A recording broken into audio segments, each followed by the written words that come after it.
आता 2024-25 मध्ये तुम्ही घरकुल योजनेसाठी कसे अप्लाय करू शकता याबद्दल आपण आज माहिती पाहूया. आणि ऑनलाईन फॉर्म भरायचा डॉक्युमेंट्स म्हणजेच कागदपत्रे काय काय लागतील याबद्दल पण आज आपण माहिती पाहणार आहोत. यामुळे व्हिडिओला शेवटपर्यंत पहा आणि जर तुम्हाला हा व्हिडिओ आवडला तर व्हिडिओला एक लाईक आणि चॅनलला सबस्क्राईब करायला अजिबात विसरू नका. तर चला व्हिडिओला सुरुवात करूया.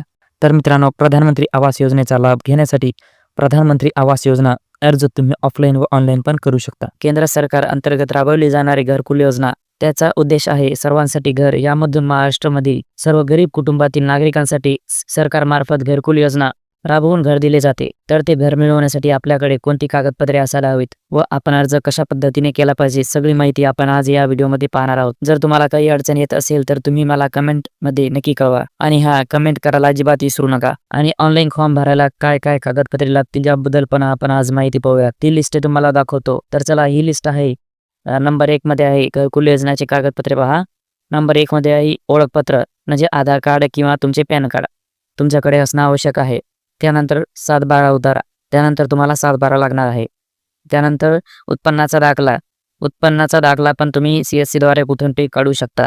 उत्पन्नाचा दाखला, त्यानंतर जात प्रमाणपत्र म्हणजे कास्ट सर्टिफिकेट, त्याच्यानंतर रहिवासी दाखला, त्याच्यानंतर रेशन कार्ड, त्यानंतर मनरेगा जॉब कार्ड तुम्ही मोबाईलद्वारे पण काढू शकता. जर तुम्हाला काढता येत नसेल जॉब कार्ड तर मला कमेंट करा, मी तुम्हाला जॉब कार्ड कसे काढायचे मी तुम्हाला सांगेल. खूप सोपं आहे मित्रांनो, तुम्ही जॉब कार्ड रहिवासीला काढू शकता. त्यानंतर वीज बिल म्हणजे लाईट बिल, त्यानंतर बँक पासबुक झेरॉक्स, ज्या बँकेमध्ये तुमचं खातं आहे ते बँकेचं पासबुक, त्यानंतर 2 फोटो, पासपोर्ट फोटो, त्यानंतर ग्रामपंचायत प्रमाणपत्र. तुम्हाला एवढी कागदपत्रे लागणार. आता पाहूया आपण घरकुल योजना 2024 साठी अर्ज कुठे करायचा. घरकुल योजना 2024 साठी अर्ज हा तुम्हाला तुमच्या जवळच्या ग्रामपंचायत कार्यालयामध्ये जाऊन करावा लागेल.